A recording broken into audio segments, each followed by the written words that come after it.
животът е като огледало. Ако се усмихнеш, ще получиш усмивка. Хорас Джаксън Браун, американски писател.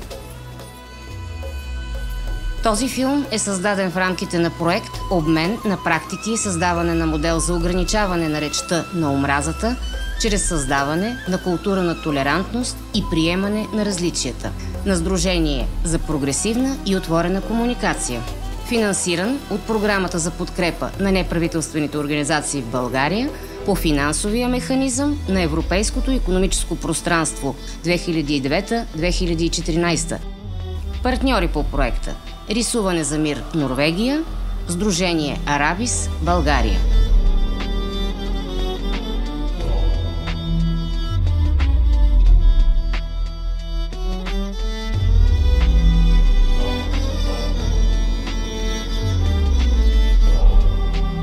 Филмът показва резултатите от проекта и отразява визията и мечтите на децата за мира и толерантността, за приемането на различията и за творчеството като начин на мирно изразяване.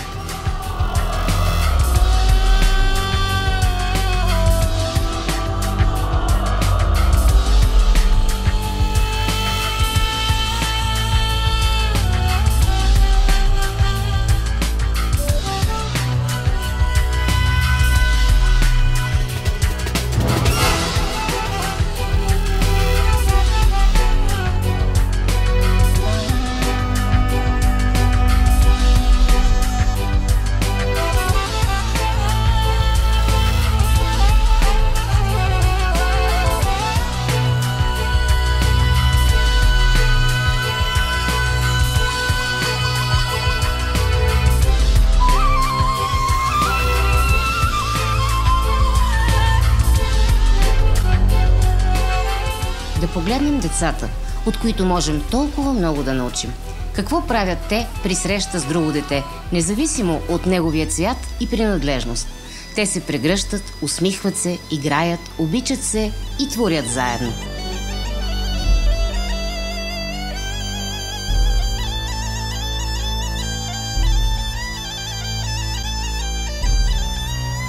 За децата мира е в една усмивка, в една детска рисунка, в една прегръдка, в радостта от живота, в желанието да бъдеш толерантен и да приемаш различието като нещо интересно и ценно.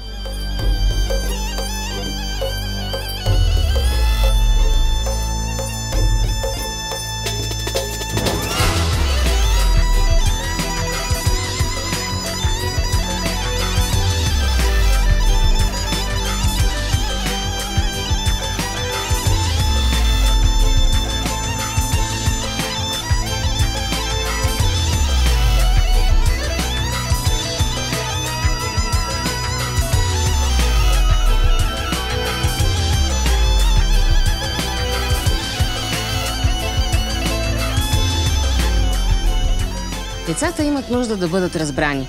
Те се нуждаят от опора и подкрепа, за да могат да бъдат толерантни, разбиращи.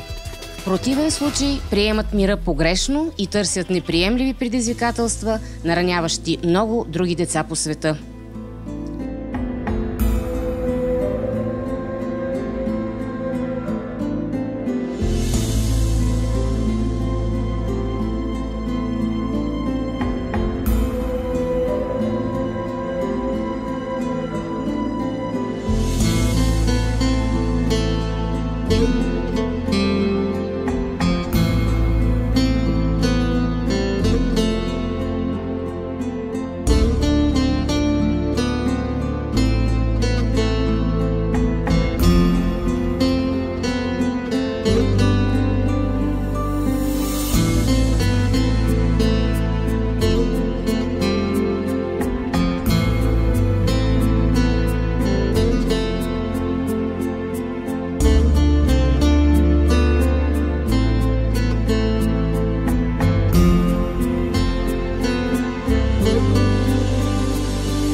Децата вярват, че всеки носи лична отговорност за мира и свободата, както и че думите са истинско оръжие, което трябва да използваме. За тях света е справедлив. Те общуват от сърце, смеейки се и играейки. Думата интеграция е нещо сложно и непонятно. Какво обаче се случва, когато някое дете е живяло в изолация? И кой е начина да изрази своята болка? Дали това е причината да нараняват другите, когато се превърнат в зрели и големи хора?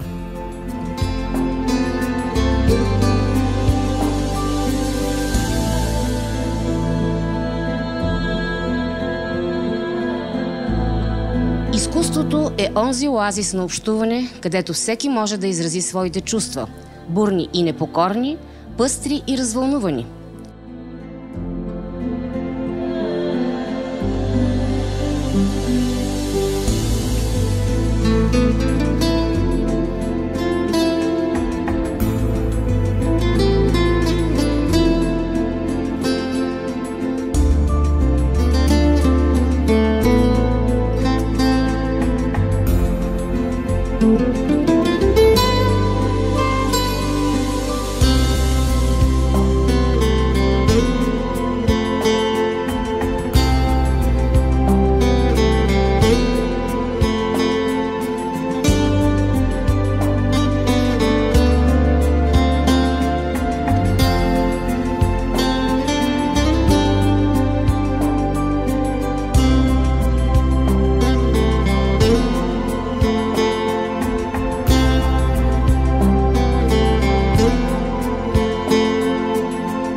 Дейностите на проекта събраха на едно място деца с различен етнос и религия, с различен поглед към мира. Едните родени и живели в мир, а другите бягащи от война. И всички те, сгрейнали усмивки и готови да творят. Играха заедно, рисуваха и пяха, споделяха своите бит и култура. Щедро раздаваха детска топлина и послания за мир.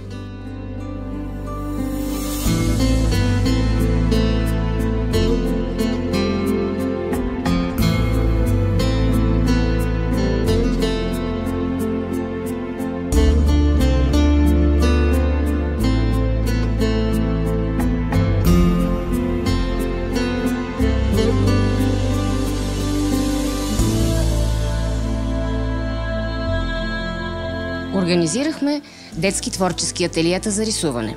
С ръчните детски ръчички рисуваха мира като цвете, къща и дърво, като слънце и вода.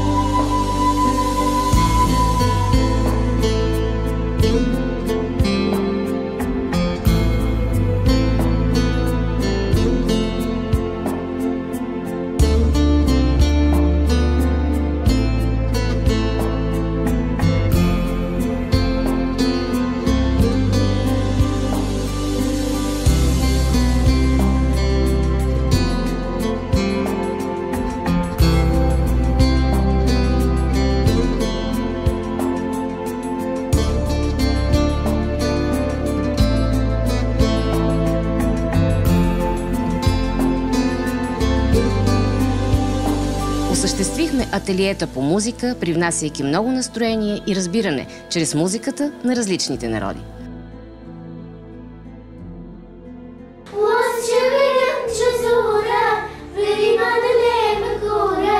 Was Ателиетата кухня, традиции и обичаи на различните народи обогатиха всички участници с многообразието и пъстротата си. Приготвихме автентични и екзотични ястия от различни страни, сред които Сирия и Афганистан. Използвахме кулинарията като мост между културите и споделяне на преживяванията. Събрахме на едно място младежи от различен произход и обсъдихме с тях световния мир и нуждата от активност и непримиримост с войната. Помогнахме им да бъдат активни млади лидери с ясна визия за своето бъдеще и толерантност към различния. Плакахме и се смяхме заедно с тях, с онези, които живеят в нова страна, с непозната култура, език и традиции. Споделяхме емоции и общувахме от сърце.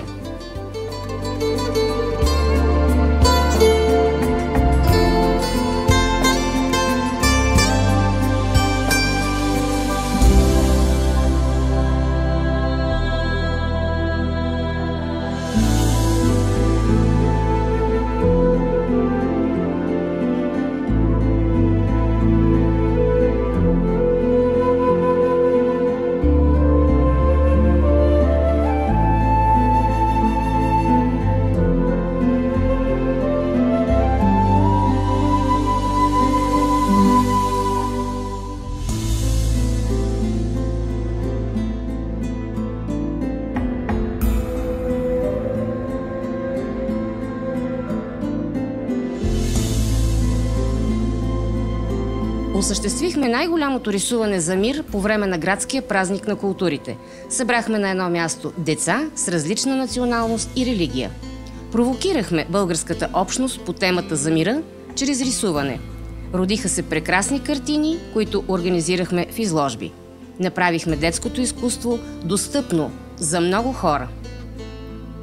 Градски празник на културите се превърна в най-мащабното ателие на открито – рисуване за мир. Над 200 деца отправят съвместно послание към българската общественост за мир и разбирателство, за приемане на всички, които живеят в страната ни. Присъстват деца-бежанци, деца от турски, ромски, арменски и еврейски произход, български деца и деца от Норвегия.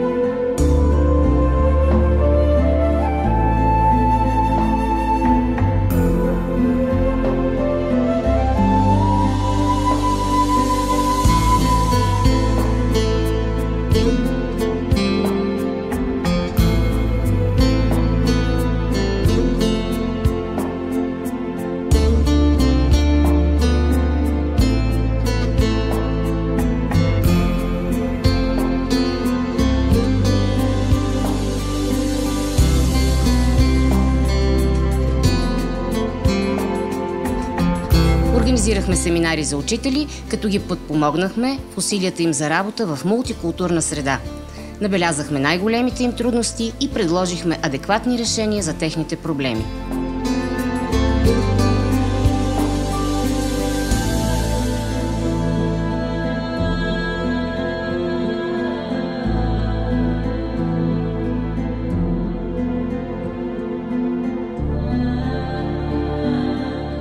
Чрез обучение на медии поставихме акцента върху езика на омразата, който те нерядко използват.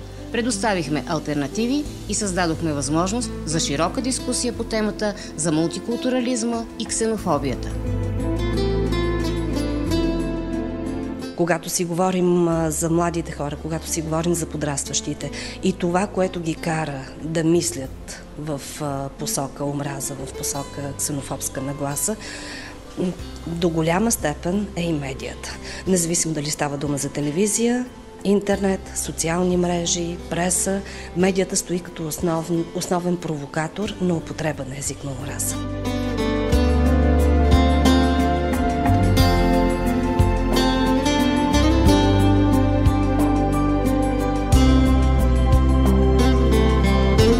Сътрудничество с Съюз на българските журналисти клуб «Журналист» се състоя семинар на тема «Дискриминацията, скрита зад думите. Свободата на словото срещу речта на омразата в епохата на мултикултурализма». Целта на семинара беше журналистите да разширят своите знания и умения за противодействие на езика на омразата.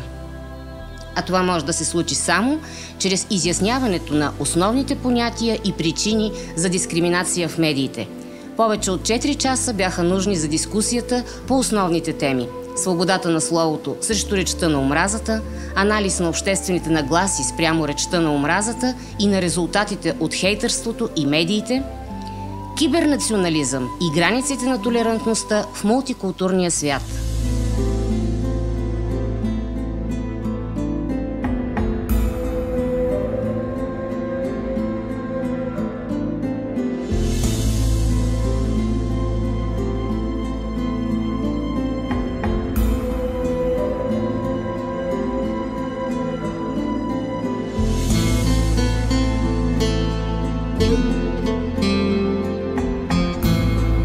Бяхме актуални. Министерство на отбраната стана наш домакин на дискусия, посветена на борбата с ксенофобията и езика на омразата. Ксенофобията срещу мултикултурализма след Шарли Ебдо. Форумът бе провокиран от поляризацията на мненията в обществото след кървавия атентат във френската редакция. Основната цел, която обедини участниците, е намиране на превенция срещу езика на омразата и ксенофобията. Искрено се надявам, че тази тема ще разбуни духовете, че ще ни накара да помислим върху това всичко наред ли е при нас, защото човешко е да търсим грешките от другите, преди да ги потърсим у нас. Наложи се мнението, че ключът срещу ксенофобията е интеграцията. Франция, Германия и Великобритания са водещи страни със своите интеграционни модели, но България има собствени културни особености и трудно някой чужд модел би могъл да бъде приложен у нас. Вече всяка една нация, всяка едно общество трябва да намери да разгадае интеграцията, как я правим, какво предлагаме, но в същото време съобразявайки се с историята, народопсихологията, съобразявайки с традициите на съответната държава, т.е. докъде може и докъде не може. И респективно да търсим това, което е общо, което е европейско и респективно това, което ще ни даде възможността наистина да превърнем и страната и респективно нашия континент в едно место добро за живеене.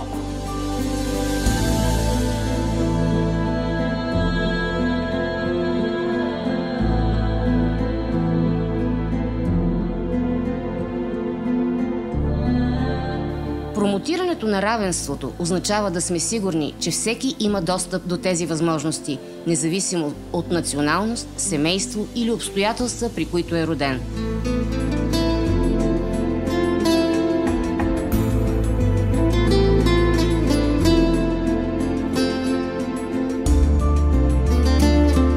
Изложбите представят над 70 детски рисунки с послания за мир. От детската мечта за пътешествие, през игрите с приятели и авторски идеи за земното кълбо. Рисунките изобразяват детската визия за мирния свят. Събитията имат за цел да се отправи детско послание за мир, толерантност и разбирателство между различните култури.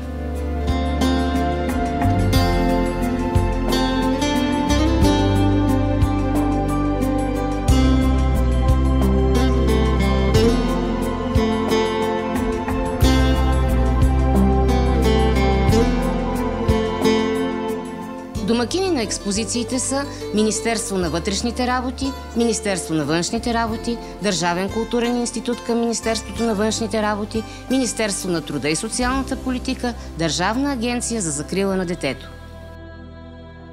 Рисунките, които тук ще видите, са направени от деца от различни държави, като Сомалия, Сирия, Афганистан, Норвегия, България.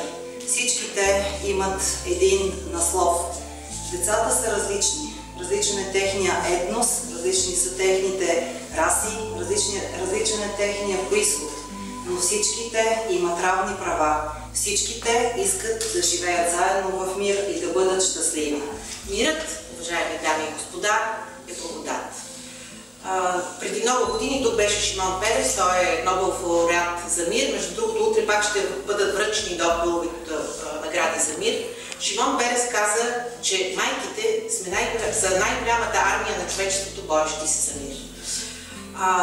Защо? Заради децата, разбира се.